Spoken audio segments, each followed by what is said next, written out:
is next to none. So we're really excited to hear what he has to say about his knowledge and expertise in silversmithing and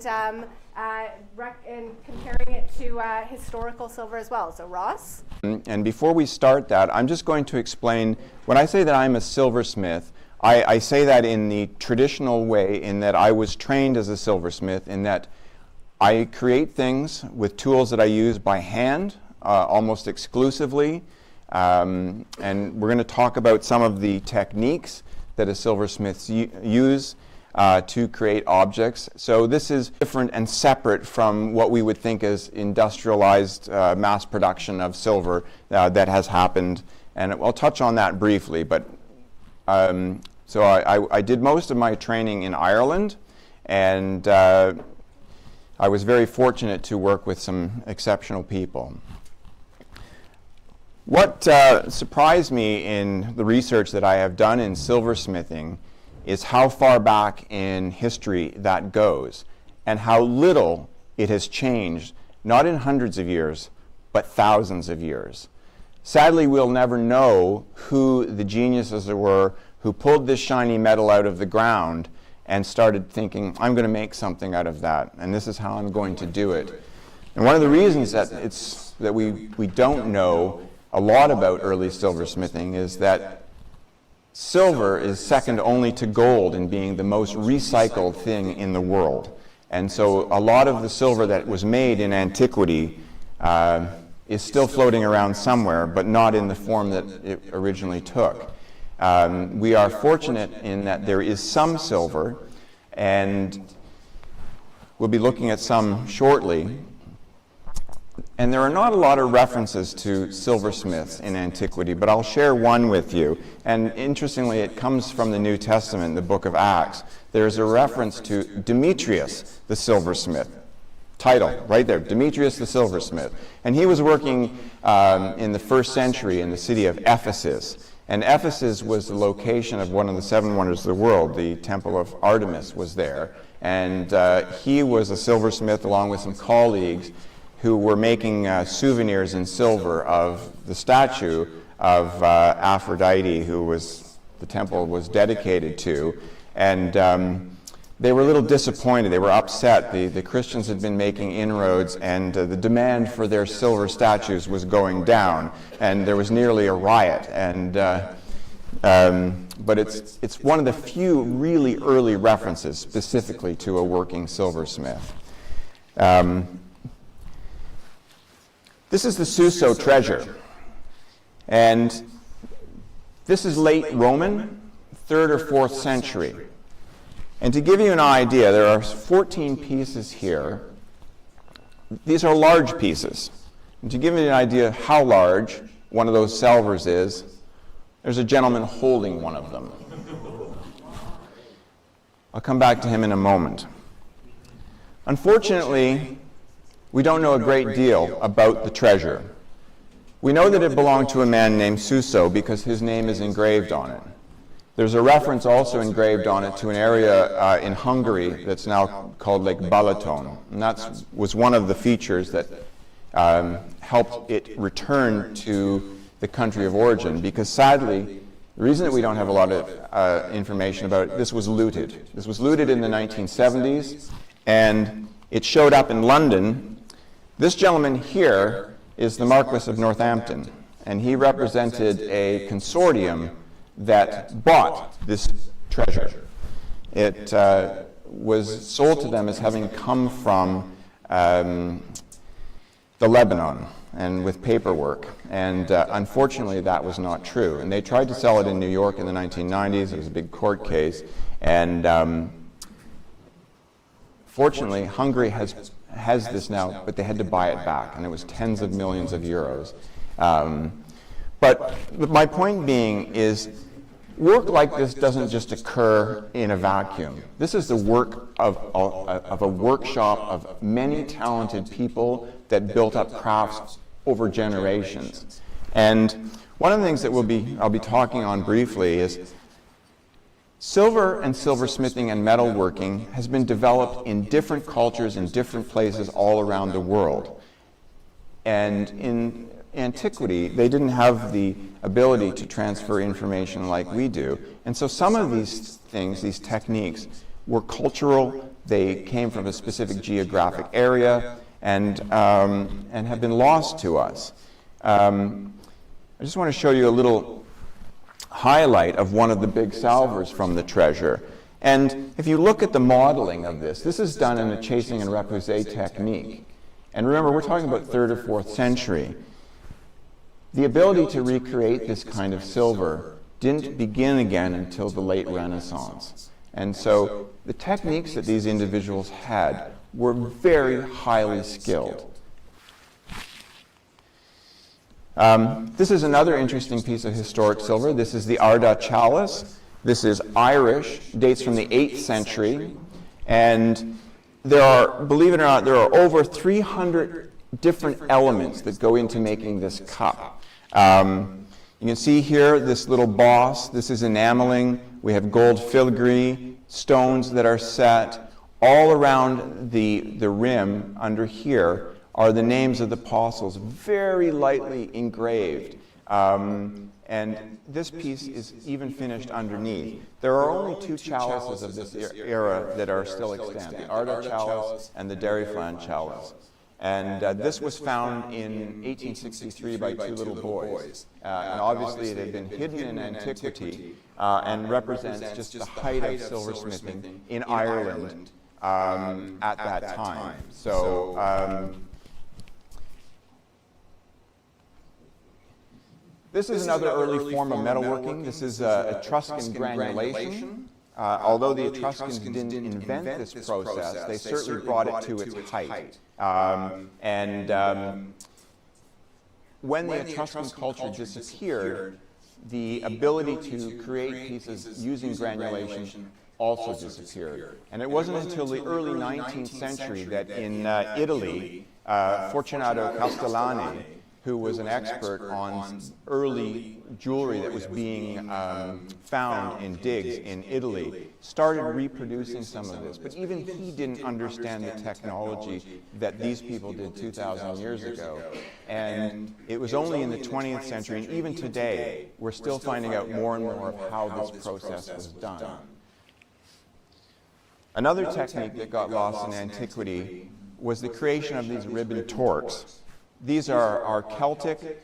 These were discovered in Ireland, made by the Celtic people. And again, to put it in perspective, we're looking at something like 2,000 to 2,500 years ago. They're made of very high carat gold. And for over 2,000 years, the ability to create these was lost. It wasn't until the 1970s that 2 men working in the United States, Heikki Seppä, a Finnish silversmith, although he was teaching in the United States, and Michael Good, independently and then collaborating together, discovered the method of how to create the ribbon torque.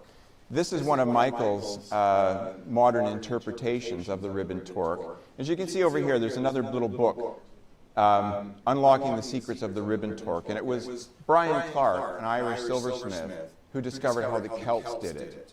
Because one of the difficulties was that in archaeology, they'd never found workshops, sets of tools. But Brian figured out that at one point they were using antlers to create these shapes. And I've had the good fortune of working with all 3 of these men, Heikki Seppä, Michael Good, and Brian Clark.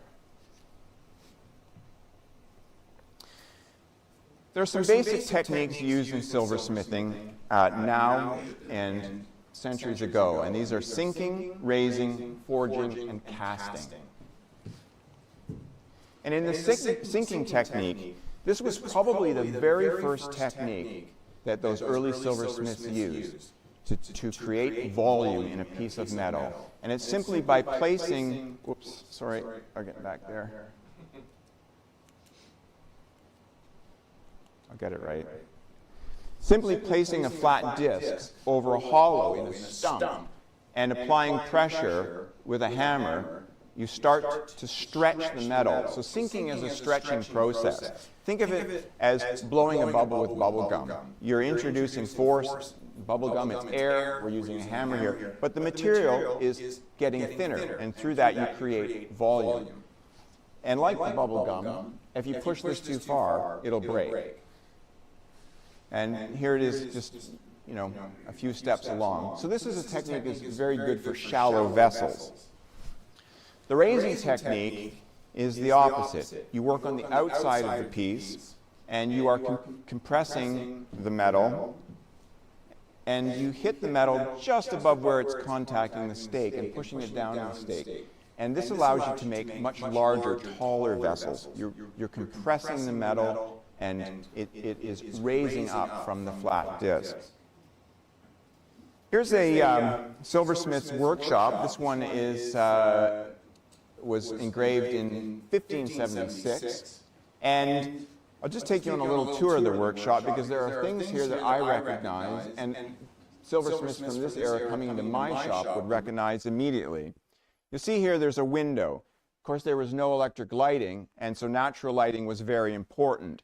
This is a customer. He's leaning through the window, talking to the smiths here. This is probably a mirror that was used to bring light further in and focus on the table. We have a gentleman here chasing a big tray. This man is raising a beaker on a stump on a big stake. We have the silversmith here and his apprentice working at the furnace, and they're using their bellows, and their source of combustion was almost always charcoal. Coal itself was too dirty and would interfere with the process of soldering. Occasionally, I find references to them using sea coal. Sea coal was coal that was recovered literally from the sea, and it had a lot of the impurities washed out of it over eons, mostly sulfur. And here's my bench. And again, I have a great big window that I work at for natural light. My father, who was a nuclear physicist and said I would never make a living with my hands as a silversmith, God bless him, built that bench for me anyway. These are some of my stakes and tools. A few of my hammers. And believe it or not, each and every one of these is different. They have a different purpose. And like the early silversmiths, I use a big stump. I have big leg vices for holding the stakes and tools in. And here is my furnace. And this is one of the major differences between my silversmithing studio and an ancient one, is that we now use bottled gas instead of charcoal. I think the early smiths would have a much easier time adapting to my method of heating silver up than I would going back and trying to use bellows to solder a piece of silver. It'd be terrifying. This is a slightly later. This comes from Diderot's Encyclopedia. This was printed in France in the 1760s. Some interesting things happen here. Here they have a massive double bellows which applied constant stream of air to their furnace. This gentleman is pouring silver into an ingot mold. This is an ingot that has come out of the mold, and these two gentlemen are using great big hammers, massive sledgehammers, to create a flat piece of silver. This gentleman here, he's got a big stake, and he's raising. And this gentleman over here is setting a tray with his setting hammer. And we have a couple of trays here that are coming up in our sale. And tray setting and box making were considered the height of silversmithing because of the difficulty in making them. Trying to get a tray to be completely flat and not rock requires a great deal of skill. And they were the highest paid silversmiths in any workshop, as the men that could make these trays and make them so flat. And here we have this example of the Scottish salver. So another technique in manufacturing hollowware, and this particular coffee pot is dated 1725. It was made from sheet silver. And how can I tell that? Now, if you look down the back here, there's very clearly a seam. This is an old repair, but this is the original seam. And so at this time, silversmiths were having to make their sheet silver by hand in the method that we just saw. although rolling mills were known in England in the late 17th century, they really didn't get into use until Thomas Bolsover discovered how to make Sheffield plate in the mid-18th century, and rolling mills were very much a part of that. And they were originally water-powered, and of course they went on to be steam-powered. But at this time, the silversmith would have had to make this sheet, and here's a coffee pot of mine, and the technique is exactly the same. I would have a sheet of silver, and I've created this. The only thing that's different is, of course, the design. There's another George II coffee pot. This is, again, coming up for sale next week. And you'll notice here that the shape has changed. It's gone from the lighthouse to this shaped baluster.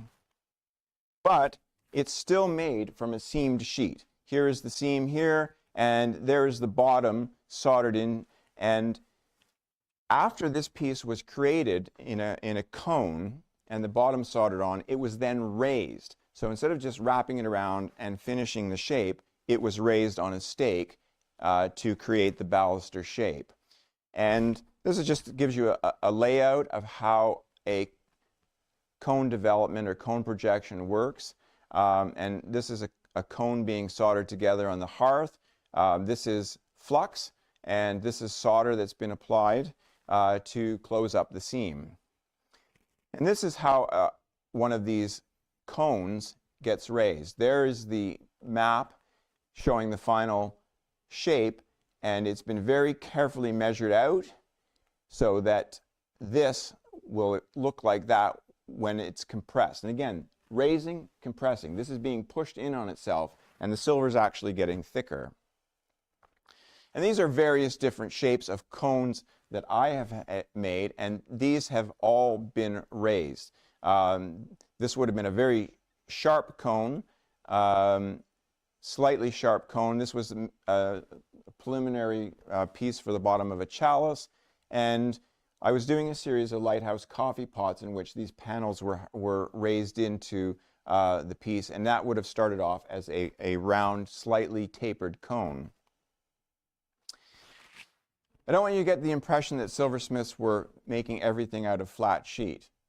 This is a coffee pot of about 1770, and this was raised entirely from one round disc. There are no seams in this piece. And it depended on the size of the workshop. If the workshop employed enough silversmiths, they could make their own sheet and hammer it out and create things by doing that process of making cones. But if they didn't, there is a technique of raising from an ingot. And if you would like to see more on that, there's a wonderful video. It's available on YouTube. It was done by Colonial Williamsburg in 1970, and it shows the raising of a pear-shaped coffee pot just like this from a cast ingot. It's really impressive. I want to just take you through the steps of designing and creating a piece of silver. So about a year ago, a young man approached me. He was getting married. He is from Ireland. So having done all my training in Ireland, we hit it off very well. He said he wanted me to design a beaker. His wife is Canadian. He wanted to incorporate some icons from both cultures. And I said to him, happy to do it. No shamrocks, no maple leaves. That was my decision. You know, they're overdone. And I said, let me think about it, and I'll come up with a design. And having spent time in Ireland and hill climbing through old Neolithic burial mounds with my son, and having seen lots of Celtic stone carvings, I thought, well, you know what? There were stone carvings in North America as well. There are many native petroglyphs. And I thought, how about I combine some native petroglyphs with Celtic stone carving? And I came up with this design, not drawn by me. I cannot draw at all. My other son, Simon, helped me with this. It was my design, but he knows how to interpret what I say. And you can see the various little symbols here. You know, these are Celtic swirls. This symbol appears both in North America and in Ireland. And here it's thought to be people in a canoe, and in Ireland it's thought to be the Vikings in their longboats, but they exist in both places. So I thought that was kind of fun. And of course, North America is known as Turtle Island, and these are just highlights of some of those images. He liked the idea so much, he said, "I want two." So I said, "I will make two." And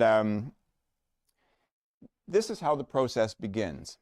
I make a measurement. I know what size I have to make my silver discs. This is a commercially produced piece of sterling silver. I only work in sterling silver.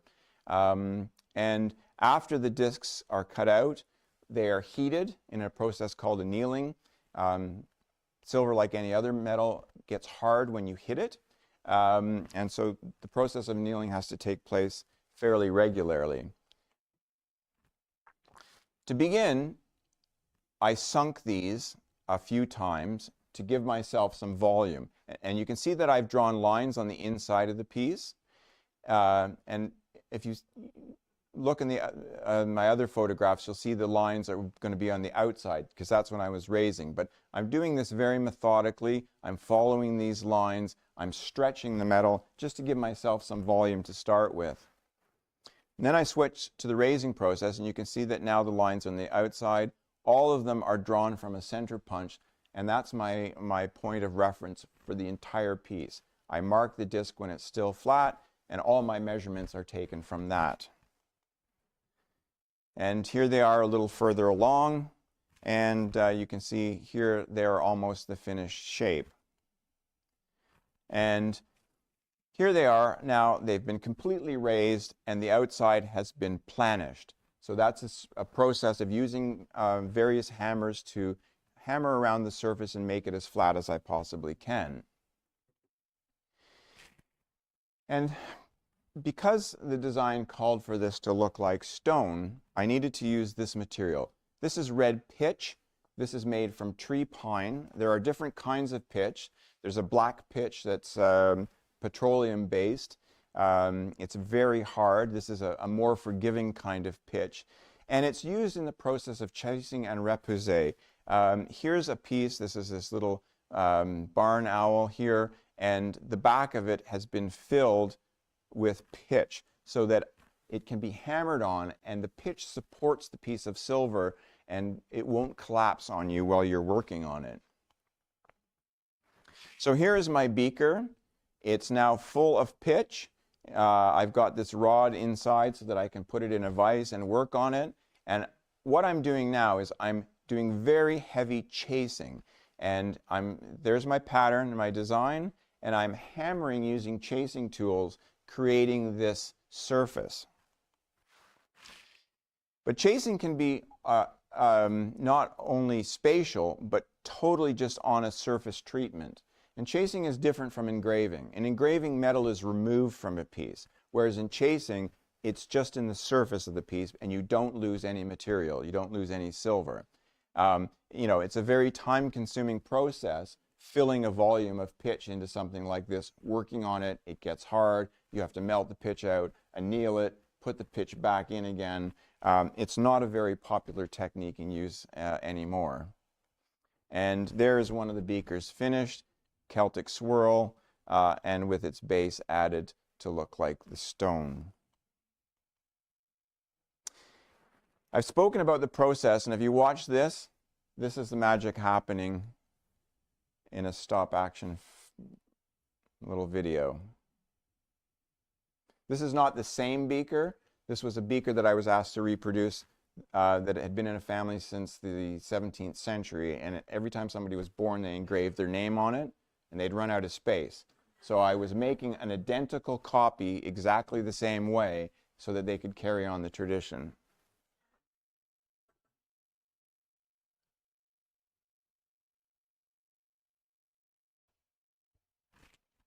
And there it is.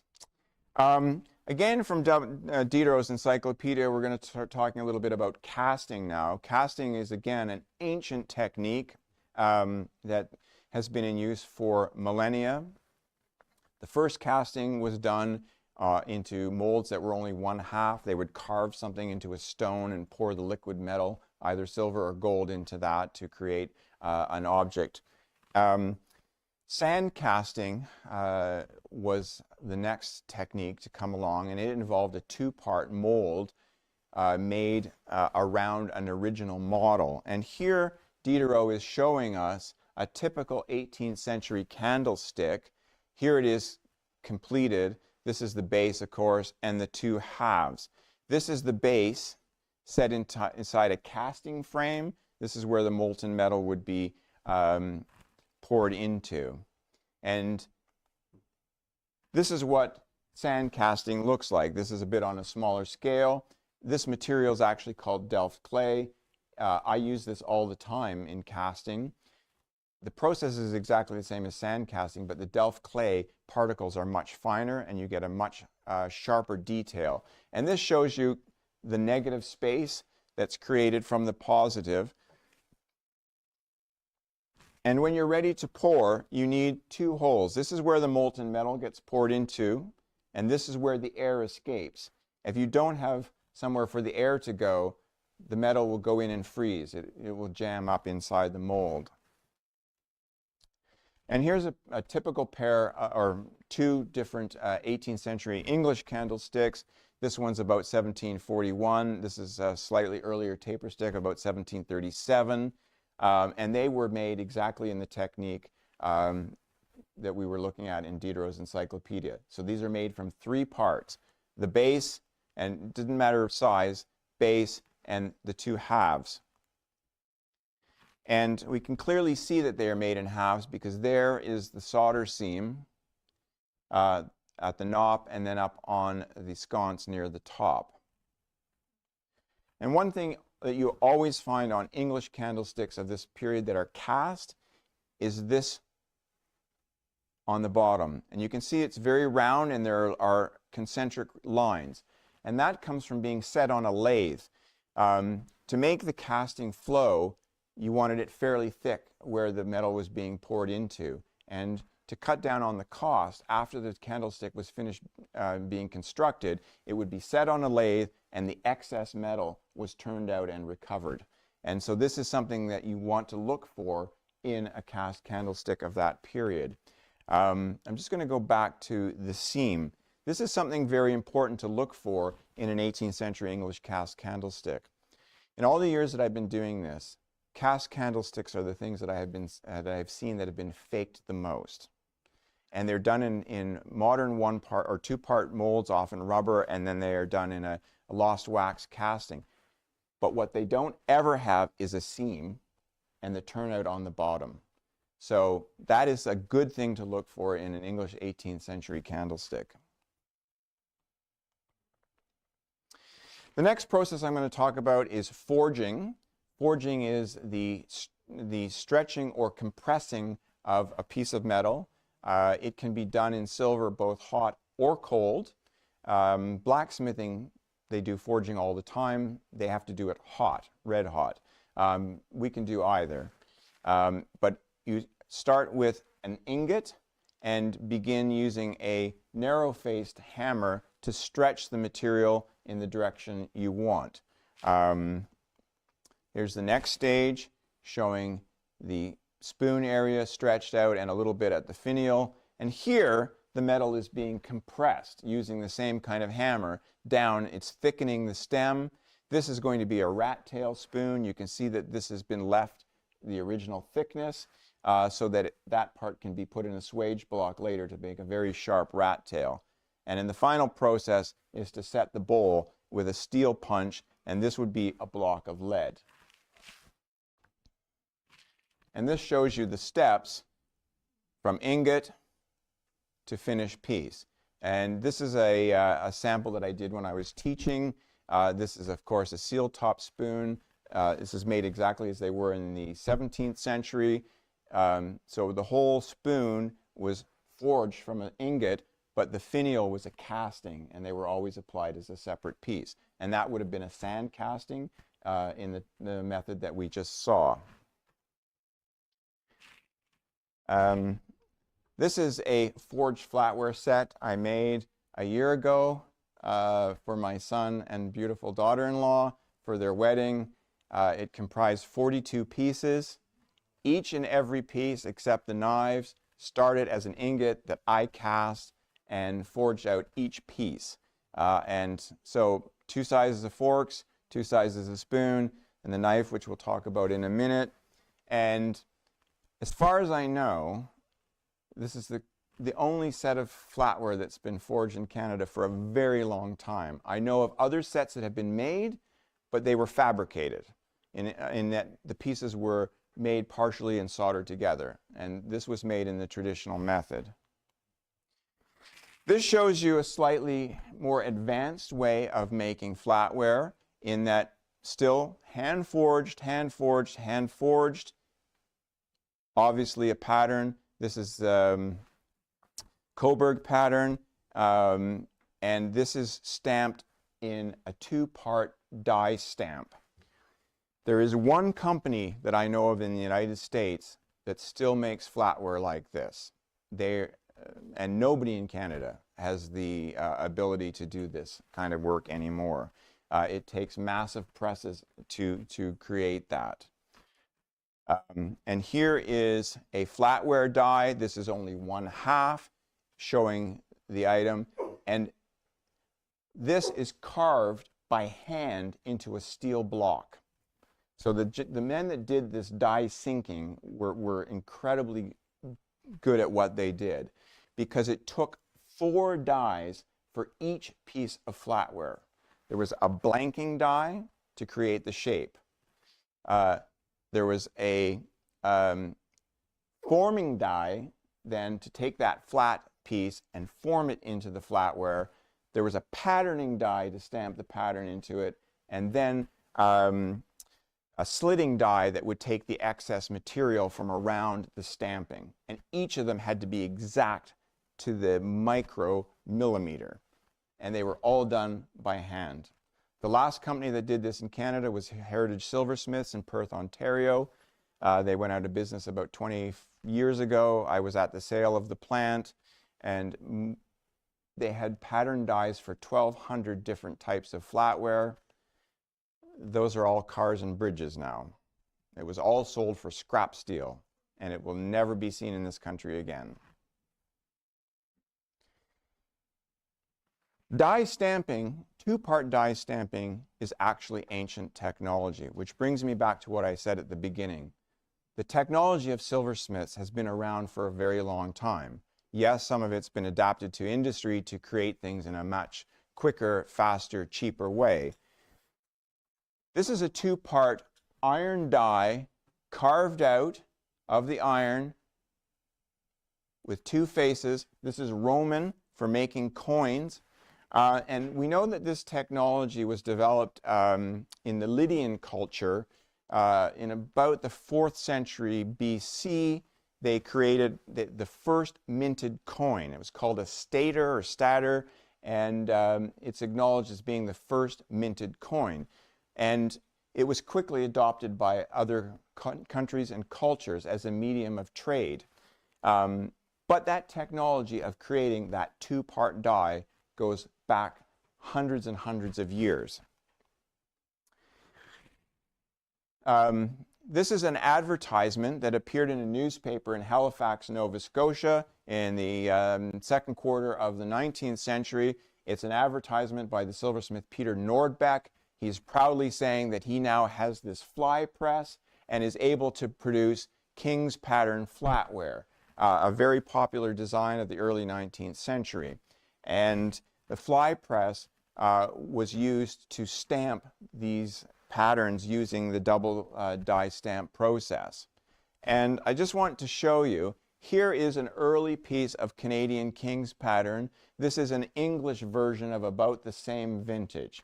I have to admit that the one on the right, the English version, is a little sharper, a little crisper than the same one that was done. But you know, it's one of these things that it takes time to learn these techniques, and when you're doing it for the first time, you might not get it perfect. So, but it's kind of charming. This is a blanking die for spoons. You can see the 2-part. So there would have, a forming die. It would have been blanked out and then put in a press, and these shapes stamped out. It could go then on to the further process of having the actual pattern stamped in it as well. And this is another kind of die. This is the die that I used to make the hollow handles for the flatware service. And this is cut out of steel. This is the piece that was cut out. And I would lay the thin sheets of silver in an annealed state on this and apply pressure using a hydraulic press. It's about the only machine that I have. And once I got one stamping, I would anneal it, I would insert this, put it back in the press, and it would sharpen up and give me my stamping. And I would need to do this 2 times for each hollow-handled knife handle that I made. So 16 individual pressings to make 8 handles. The next process we're going to talk about is more about chasing and repoussé. I've chosen this picture of the hunting because they're holding stirrup cups. And silver stirrup cups have been very popular for centuries. These are 2 early Georgian examples from England. And the most common pattern, of course, fox and hound, the 2 mortal enemies. And stirrup cups have no handles and no bases. Just as you were getting ready to go off on the hunt, your footman would come out, give you this alcoholic beverage, which you then had to consume because you couldn't sit it down anywhere, and then you would go tearing off across the countryside. So obviously no ride program in effect in those days. But to create those shapes, you need to use a process, chasing and repoussé, but how do you do that? It begins with a tool called a snarling iron. It's my favorite name for any silversmithing tool. And it gets inserted inside a piece. And here is the tip of the snarling iron touching the metal, and you hammer it out here. And we have Isaac Newton to thank for this. You know, he's the one who said for every action there's an equal and opposite reaction. So when you hit down here, the tip of this is going up here. And we're stretching the metal. This is a stretching process, just like sinking, except it's done from the inside. So we're creating volume, and here it is being done on a coffee pot. There it is being hammered. Of course, the snarling iron is inside, and it's being used to create these very sharp lines along the swirls. And here's my finished coffee pot using that process. The swirls were hammered in using a snarling iron from the inside. This was very carefully drawn out. A friend of mine who is a real tool nut, we created a laser-guided snarling iron. We had a laser mounted in the ceiling, pointed exactly where the point of the snarling iron is, so that when we put the piece over it, all we had to do is look at the laser point and know exactly where the tool was to create these very sharp lines. The inner lines were done, we filled this with pitch, and then I hammered all these shapes inside. When I first presented this piece at a show, most of my Toronto colleagues were kind of amazed. They had never seen this process before and wondered how I did it. It's not very clever. If you look at Swedish silver or French silver from the 18th century, this concept of swirl is very much evident in their work, but not quite to the swirliness that I took it to. My influence for my work comes from many sources, and one that has stuck in my mind from my youth was this sculpture by Rodin. I was fortunate enough on a high school trip to the AGO to see one of the versions of this that Rodin did, and he did several. And it's the hand of God. And here he is, of course, creating Adam out of clay. And several things impressed me. I mean, it's the act of creation being seen in its intimacy there. And the shape of that hand is something that I never forgot. And I later on created this beaker. This is my old wrinkled hand here, as you can see. And the owner of this has very kindly brought it this evening so that you may see it a little closer. This was raised from a single sheet of silver. There's no soldering on this. You can see the chasing and repoussé method because you can see the hollowness on the inside of the piece. For me, it was a culmination of a lot of techniques to be able to make this. And I like the idea that when I held it in my hand, it looked like there are two hands holding the cup. And that's why it's the left hand. And I'm not very good at sculpting, but I coerced two little girls from church to come home with me one day with their parents. And they were kind enough to let me stick their little hands into molding plaster and waited till it set so that I could make casts of their hands so that I could look at a small hand and get the scale right when I was working on it. This has gone to a collection that I'm very proud of it to be in, and they have other pieces of my work as well.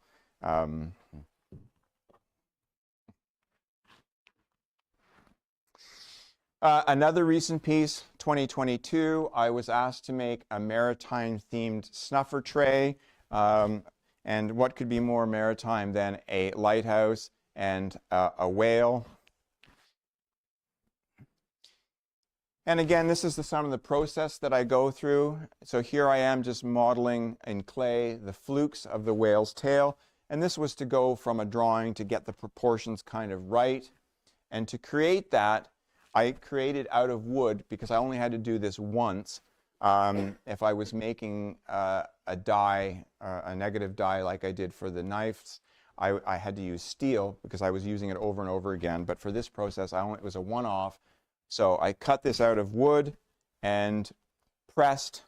This is a copper test piece, and you can see it's soft on the corners.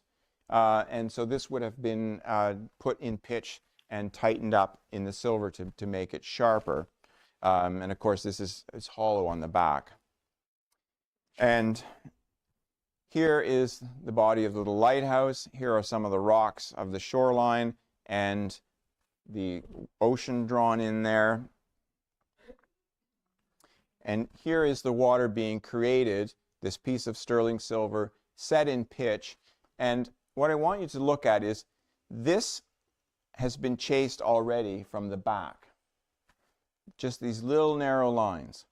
Now I've turned it upside down and I'm pushing the metal from the back. So this is the back of the piece. And I'm pushing the waves out much deeper, but I know where they are because I've already chased them on the other side. And if some of you are thinking that this looks vaguely familiar, and you remember your silversmithing history, you're correct, because the water is based on the famous dolphin dish that is in the Victoria and Albert Museum that was made by Christian van Vien. And so I cribbed a little bit from his ocean there. And here is the finished piece of the little lighthouse and the ocean and the rocks. It's a bit like Peggy's Cove if you've ever been there. And finally, we come back to the silver. It's always the silver. In the early 18th century, there were two factors that really drove the silversmithing trade. One of them was, of course, technology. There were tools being created, mostly related to making sheet silver. It didn't change the creative process of what happened in the silversmith's studio. It made his life easier because he could go and get this. But where did this come from? There was very little silver mined in England. It was mined in the Roman period. Most of it was a derivative of lead mining. The world changed when the Spanish conquered South America, and vast amounts of silver were mined there. And it's been determined that during the colonial period, of the Spanish colonial period, they extracted 576 million ounces of silver. And that was what became the beginning of the global economy. That silver didn't just go back to Spain. It was used to purchase goods in China. Those goods were sold in Europe. and the silver started going around, and it increased the volume that was available to be used. So much so that much early North American silver was made from melted Spanish coins. And in the United States, certainly up until the time of the Civil War, silver was often stamped coin or pure coin because it had been made from Spanish silver coins. The first significant find of silver in the United States didn't occur until the late 1850s. In fact, the first announcement happened in 1859 when the Comstock lode was announced to the public in Nevada. That mine and other mines in Nevada went on to produce, in about a 30-year period up to the 1880s, some 200 million ounces of silver. And so that was part of what drove the American silver trade. All of this silver was now on the market and was now being made into all kinds of wonderful things that we still see from time to time from Tiffany and Gorham and some of these major manufacturing companies. Major amounts of silver weren't discovered in Canada until 1903. A survey team working in Cobalt, Ontario, discovered silver, like this, very close to the surface of the ground. And you can see there are veins of almost pure silver that run through this rock. And it was the development of hard rock mining and the hard rock mining industry in Canada. So it was discovered in 1903. By 1910, the little town of Cobalt, Ontario, was the fourth largest producer of silver in the world. And over its lifetime, from 1903 into the 1930s, produced 460 million ounces of silver. Now, these are lots of big figures. What does that mean in today's world? Well, last year, the production worldwide of silver was over 800 million ounces of silver. And where does it all go? Because the use of silver in everyday life has been dwindling for decades. A lot of it gets used in industry. And people ask me, what does that mean for silversmiths in the future? Well, I think it means a great deal. There will always be people who are interested in silver and silver objects, and the fact that things are not being mass-produced will get people to turn to people like myself, who will answer the challenge to make new and interesting things. So as long as the silver exists and people are interested in silver, silver is going to be made. Thank you very much.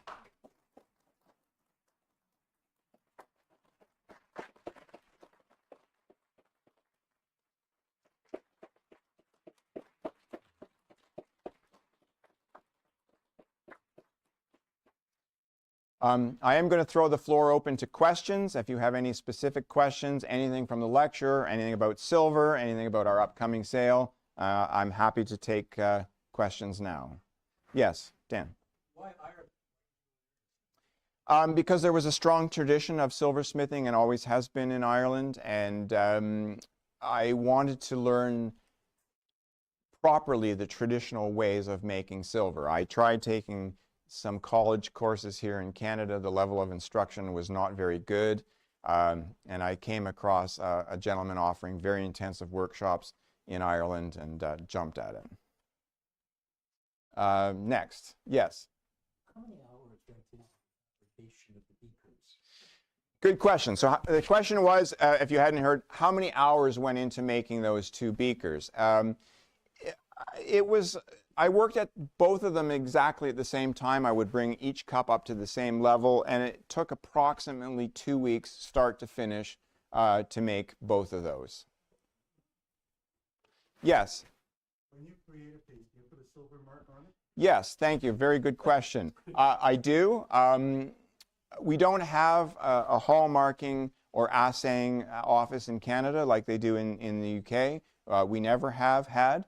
There is a Canadian standard mark, and it has been used by silversmiths. It has nothing to do with the purity of the metal. It's a recognition of the symbol of the silversmith as a registered trademark. And of course, being Canadian and government, to get it, requires about 16 months of paperwork, and almost nobody that I know anymore uses it. So I have my own punch that I created. I carved it myself.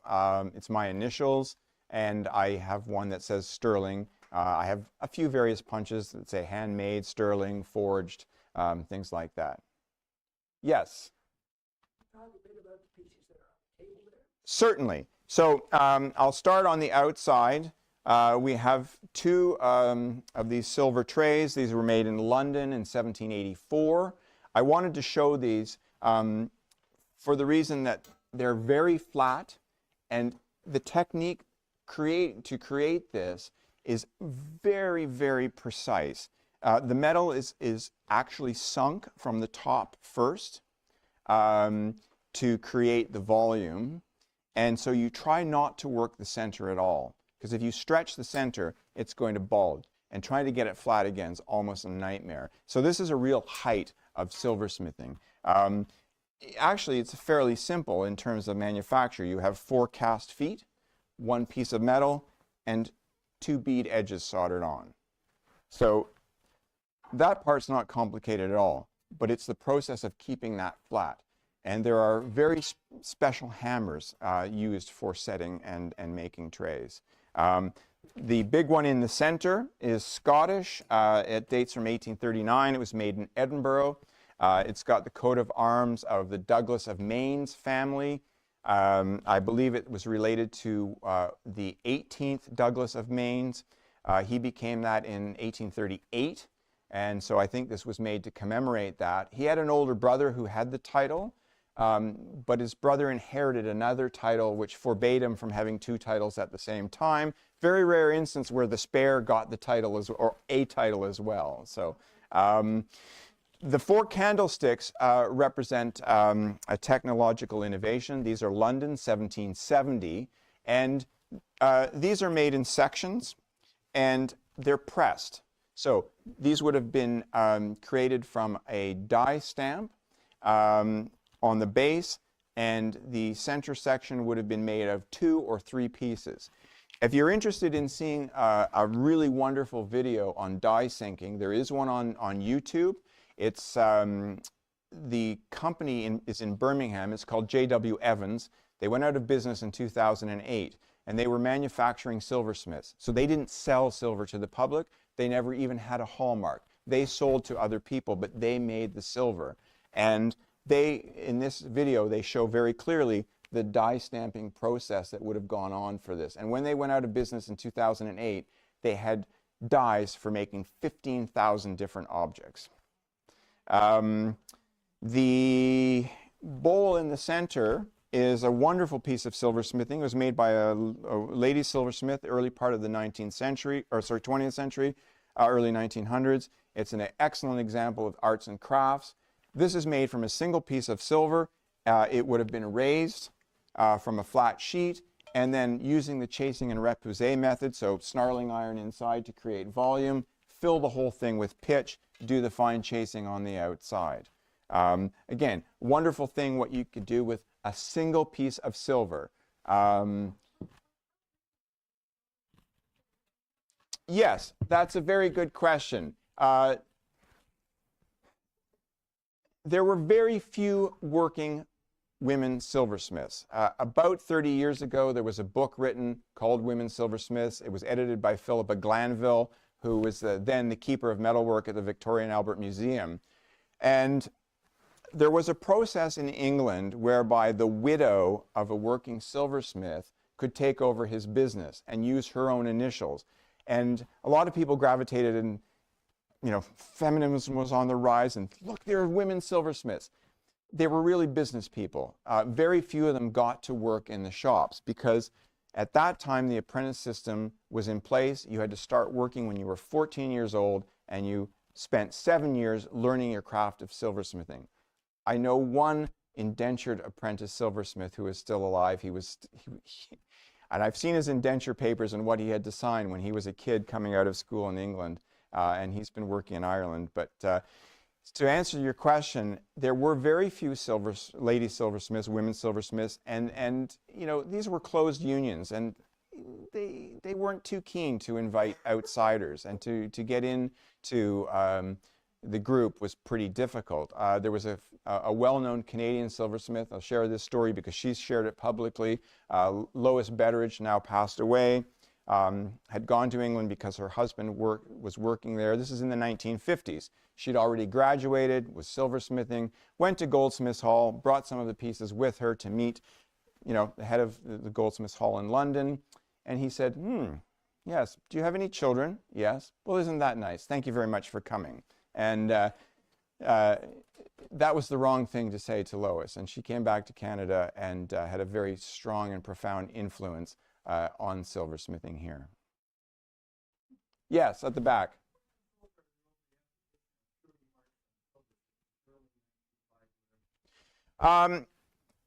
In Canada, there's no control. We don't have any office that tests the material. They still do in England. They still have Goldsmiths Hall, where all silver goes to be assayed. And it has been that way since 1300. It's the oldest form of consumer protection in the world. They still continue to test silver. Well, England was still part of the EU. They were under immense pressure to change to allow for European silver, which was of a lower grade. Lots of countries make silver an 800 standard, to allow that material to be sold in England. I have sold silver in England, and because it was not assayed at the assay office and English hallmarked, it was referred to as white metal. So this is a piece of my silver that's been sold actually a couple of times.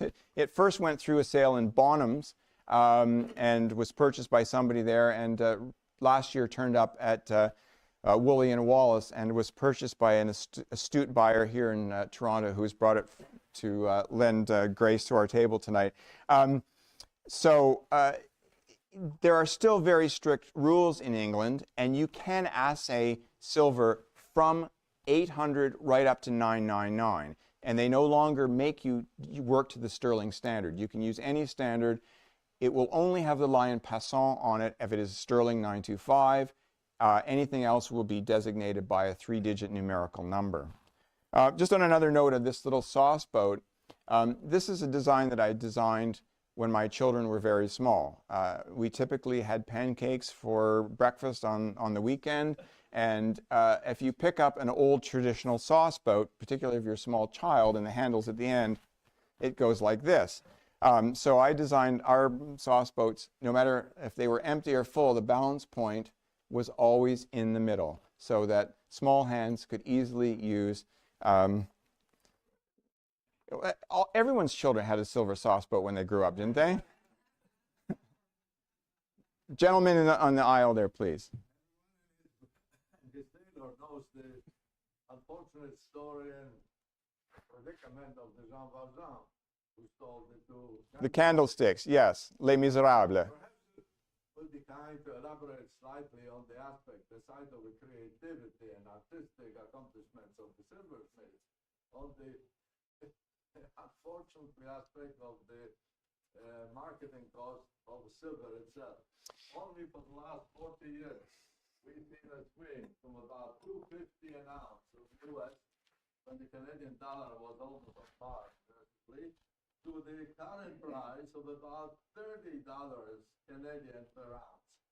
Surely, a lot of collectors above this crude commercial considerations are above it, but some crude collectors, if they consider this as a fact as well, would you be kind to tell us? Absolutely, and you're spot on actually with your statistics.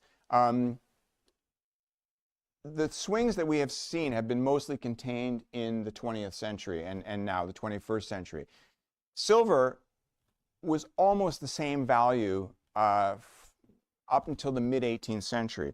And that was one of the reasons that it was such an easy thing to use for trade and exchange, because it kept its value. It didn't matter whether you were in China, Venice, London, the value was the same, and it stayed the same. You didn't have to worry that your ship was going to go out. You were paying one price, and when it came back, it was another price. And so, yes, silver has shifted dramatically. And you're right.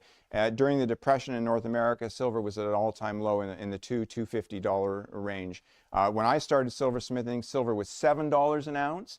That was after the Hunt brothers had manipulated the market in the 1980s. I once had a client bring me a 100-ounce bar of silver saying, please make me something out of this. I opened up the bag after they had left, and there was a bill in there. They had paid $4,300 for that when the Hunt brothers had almost pushed it to $50 an ounce over a long period of time, and when it dropped like a stone. So what is the value of silver today? Well, it does have a value, and sadly there are items that are on the market that are only worth their weight in silver. There are obscure flatware sets, old tea sets that are no longer popular that are ending up in the melt bucket. I saw an advertisement from a store in Birmingham, UK recently that said, we will pay above spot for certain old pieces of silver, because they were, terrified that good things were ending up in the melt bucket because they were heavy and people were scrapping them and they were going to pay more than scrap. And so the value, there is always an intrinsic value in a piece of silver, but hopefully the artistic value has added more to it than that. And certainly, magnificent pieces like this will always be worth more as the objects than simply the metal that they're made from. Front row, yes. You mentioned your children. Have any of them expressed an interest in following your footsteps? Once. My son was asked that question one time in public and said, would you like to be a silversmith like your father? And he immediately replied, oh no, I don't ever have to want to work that hard.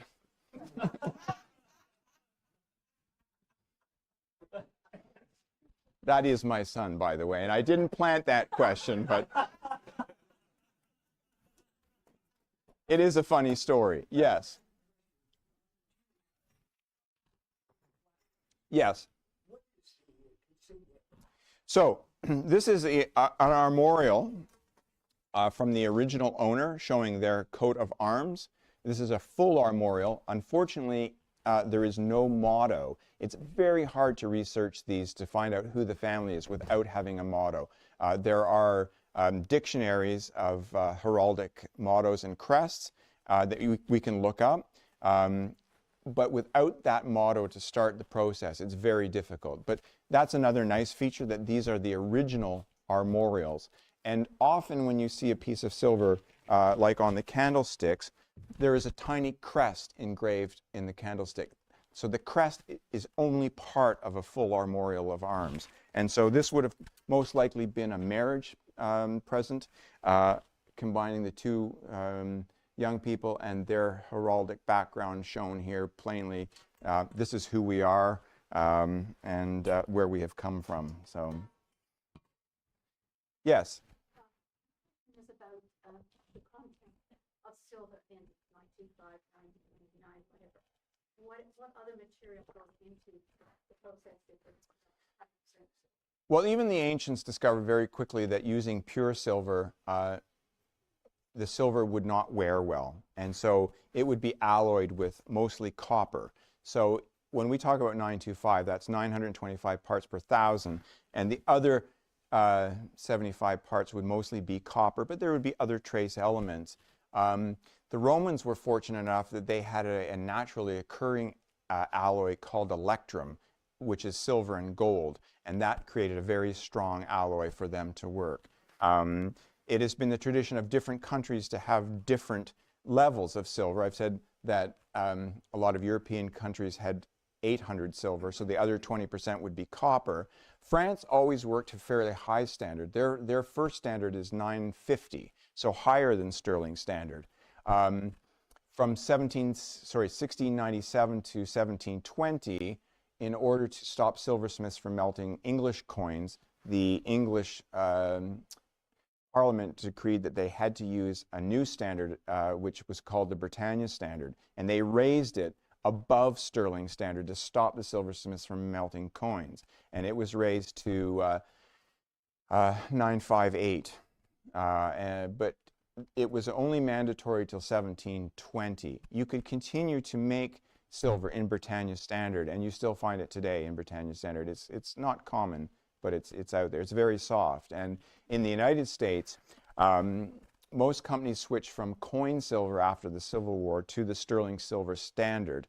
And in the late 19th century, early 20th century, the Gorham Corporation experimented with a line that they called martelé, which is the French word for hammered, and they upped it to 950 as well. And all of those pieces from the martelé line were handmade. They were extremely expensive at the time, and they're very sought after now.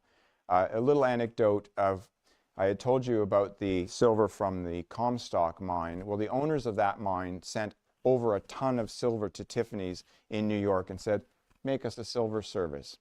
Not all of that service is extant anymore, unfortunately. The biggest piece was a centerpiece that weighed 1,500 ounces. It took 19 chests to pack up the entire service. And sadly, the centerpiece made it into the 20th century for a very short time before it was melted down. So, yes? Ross, may I ask a slightly different kind of question? Is there a physical toll taken on silversmiths over time with all of that hammering? Not in hammering if it's done properly. You know, we hear nowadays of, you know, repetitive strain injuries. There's a very specific and right way to hammer, and if you do it correctly, it doesn't affect you at all. You know, one of the biggest problems for silversmiths would be deafness. They didn't wear hearing protection. There'd be more than one person, particularly when you were hammering out the big flat sheets, you know, double striking. The noise would be deafening in there, and so that would be a toll. There were, you know, other trades associated with silversmithing. Gilders, for instance, did not live very long. They were also a highly paid, specialized group of people. So they would take a piece of silver and add the gilding to it. And it was all done using a mercury gilding process. So you would grind up mercury or gold in mercury. You would make a paste, paint it on, fire it. The mercury would evaporate in front of your face and leave this beautiful gold on the surface of the silver. Unfortunately, it would also dissolve your brain. And so the lifespan of a gilder was about 35 years. Yes? There's a place in London, England called the Silver Vaults. Yes. Can you explain to my wife where it's a good place to stay away